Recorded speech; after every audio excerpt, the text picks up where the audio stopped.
So when you think of Jimi Hendrix's music, do you think that that could have been a very powerful tool to combat a lot of the ignorance that we saw? I like that. I like that. Okay. Oh, you said it already? Yeah, but at the same time, a lot of his music was kept away from the people who could have used it the most. Put it that way. You see, what is it? It's I think it's called the Herod Principle.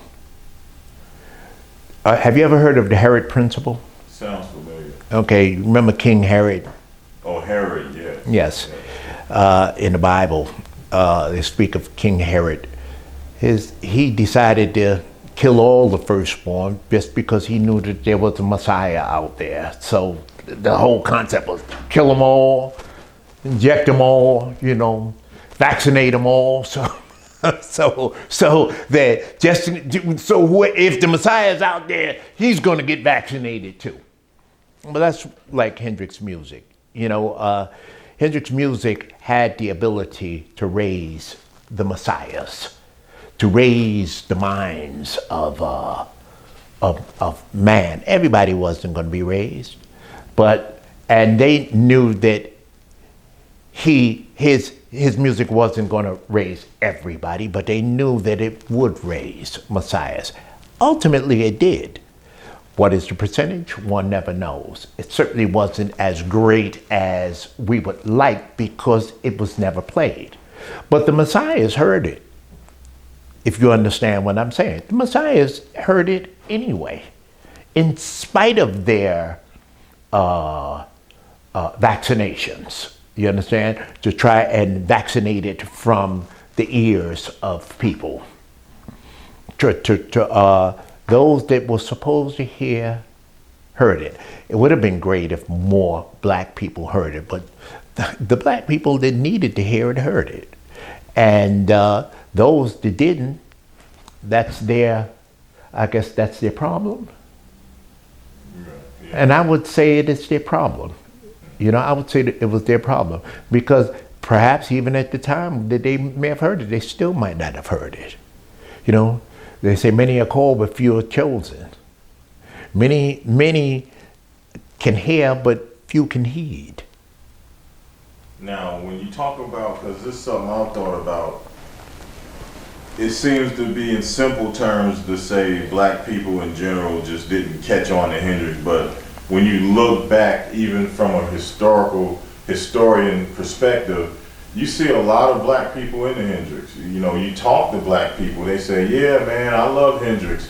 You talk to people around your age, even around my age, a lot of them say, I love Hendrix. So was Hendrix a guilty pleasure for a lot of black people, or was this just something that just wasn't projected as far as the mainstream? It's all projection. Projection, perception. You understand? Those who did hear him were revolutionized. They were able to, especially artists themselves, black artists definitely benefited.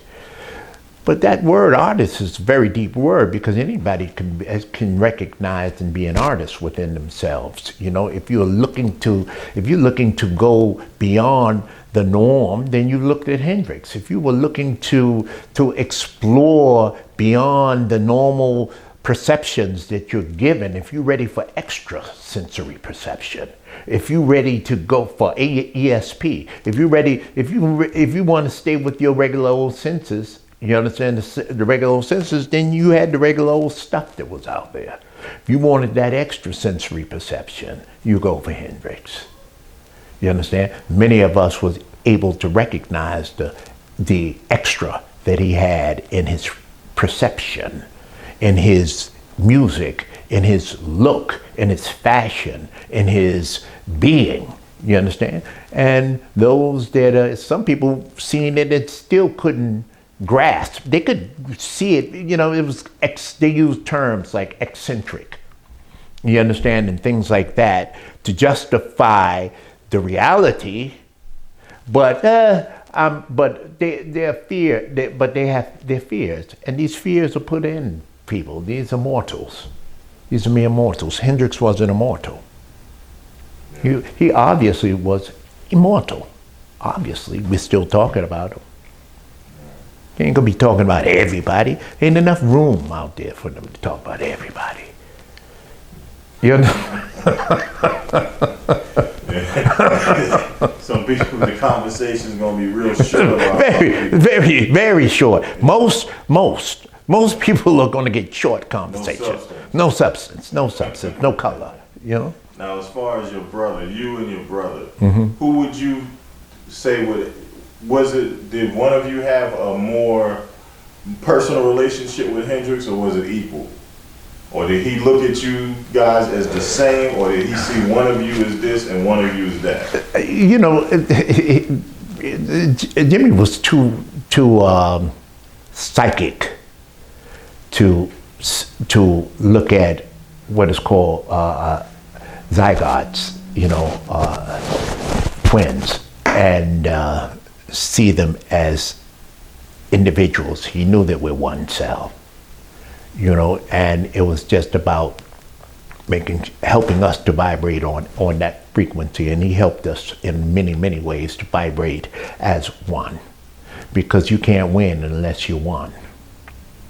Who was the one that discovered him as far as his being in the house first? Was that you or your brother? Well, the fact of the matter is, my brother was told. I had just come out of the army. My brother was married to Jimmy's girlfriend, and she wanted him out of the house. So it was him, and he commissioned me to come in with him to help get rid of him. And once you heard by any means necessary. Yeah, once you heard the music, we found out it wasn't necessary. Yeah. Okay. We found out we found out it wasn't necessary. What was the necessity was to be able to vibrate within the frequency that he was sending out. Not to eradicate the frequency, but to get with the frequency.